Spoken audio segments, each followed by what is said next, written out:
스토리텔러 김 작가의 텔러 여러분 안녕하십니까?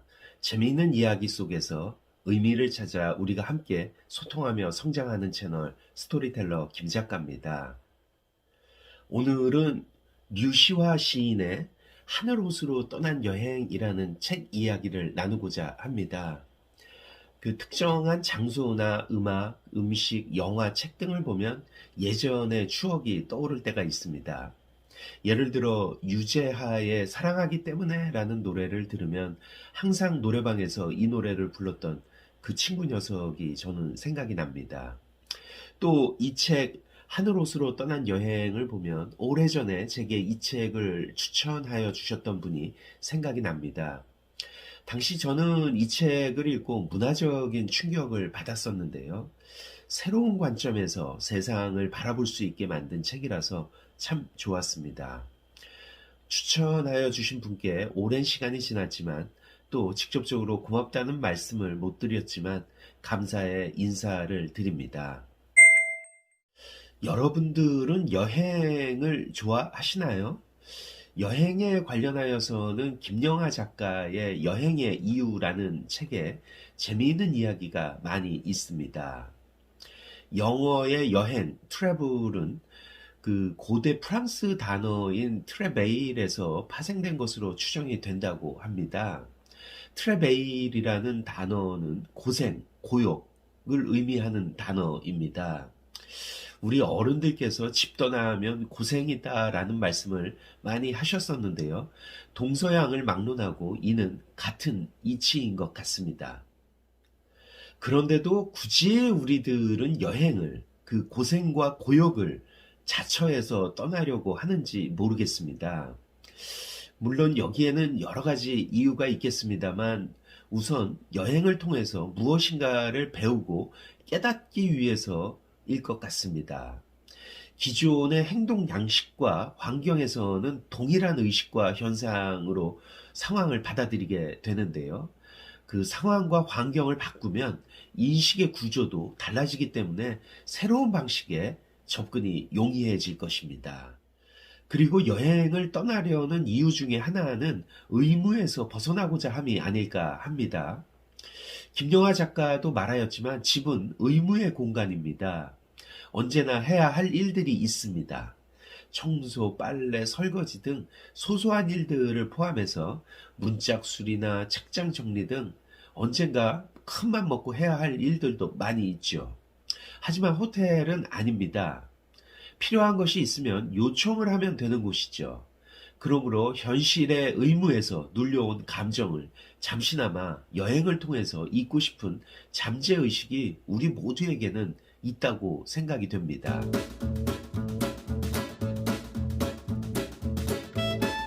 하늘호수로 떠난 여행은 지은이가 인도를 여행하면서 겪은 짧은 이야기들을 옴니버스식 구성으로 만든 책입니다.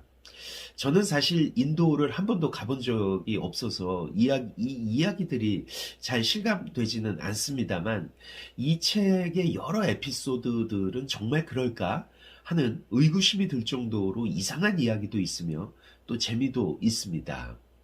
그러나 무엇보다 이 이야기들 속에 우리 삶의 통찰이 자리하고 있어서 웃으며 읽다가도 나름의 깨달음을 느낄 수 있어서 좋았습니다. 하늘호수로 떠난 여행은 이 책의 여러 이야기들 중 하나의 에피소드입니다. 유시화 씨는 여러 번의 인도 여행을 경험하면서 단조로운 일상을 탈출하기 위해 새로운 방법으로 인도 지도를 놓고 여러 번 눈을 감고 돌려서 한 지점을 찍습니다. 그리고 그곳을 여행하기로 마음 먹죠. 그곳은 인도 서부와 파키스탄 국경 지역의 쿠리라고 하는 아주 작은 마을이었다고 합니다. 비행기가 내리는 캘커타에서 그곳을 가려면 인도 대륙을 통해서 서로 횡단해야 하는 상황으로 최소한 그곳을 가는데 40시간은 걸릴 것으로 예상이 되었다라고 합니다. 하지만 남하고 한 약속도 아니고 스스로 내린 결정을 시도조차 하지 않고 포기할 수는 없어서 캘커타에서 쿠리로 출발을 합니다. 캘커타에서 쿠리까지 모두 걸린 시간은 8일 반나절하고도 3시간이었다. 쿠리까지 가는 데만 무려 200시간이 넘게 걸린 셈이다. 도중에 기차를 갈아탄 것이 7번이었으며 4일은 기차역에서 잤고 나머지 3일은 기차 안에서 배낭을 끌어안고 잤다.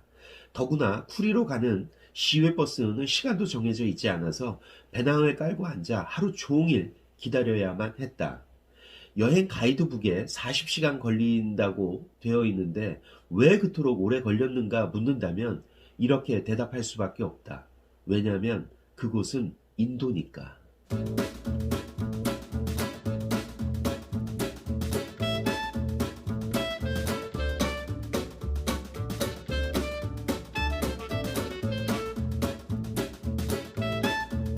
이러한 여행을 해보신 분들이 있으신지 모르겠습니다. 저는 아내와 둘이서 한 달 동안 중국을 여행한 적이 있습니다.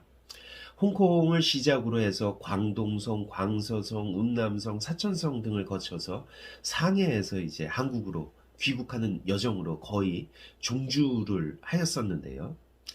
중국 여행 당시 기차 사진 몇 장을 좀 전에 보셨지만 중국 여행에서 여러 종류의 기차와 버스, 비행기 등을 타고 이동을 했었는데요. 10시간이 넘는 기차, 버스 등의 여정은 정말 쉽지 않았습니다. 그래서 저는 저자의 8일간의 여정이 어땠을지 상상이 됩니다. 저는 중국 여행을 통해서 제 버킷리스트 중 항목 하나가 추가가 되었는데요. 북미 대륙을 횡단하고자 하는 목표가 생겼습니다. 현재는 코로나 상황으로 언제 가능할지는 모르겠습니다만 스토리텔러 김 작가 채널에서 북미 대륙 횡단의 재미있는 이야기들을 여러분들께 전해드릴 수 있는 날이 올 것입니다. 그렇게 오랜 시간이 걸려서 막상 쿠리에 도착했을 때 저자는 당황하였다고 하는데요. 쿠리는 메마른 사막, 장렬하는 태양, 그 아래 붉은 흙벽돌로 지은 초가집 몇 개가 전부였다고 합니다. 그러나 이렇게 아무것도 볼 것 없는 쿠리에서 가진 게 없지만 결코 가난하지 않은 순수한 마을 사람들로부터 사막의 운물물과 같이 저자의 인생을 촉촉히 적셔주는 따뜻한 감동을 받습니다.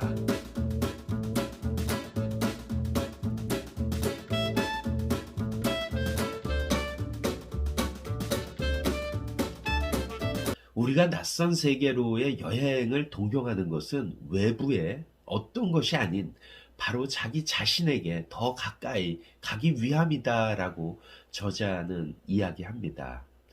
또한 지상에 살고 있는 우리 모두는 저 하늘 호수로부터 먼 여행을 떠나온 별들이 아닐까 하는 생각이 들었다라고 말하고 있습니다. 역시 시인다운 저자의 표현이 너무 좋습니다.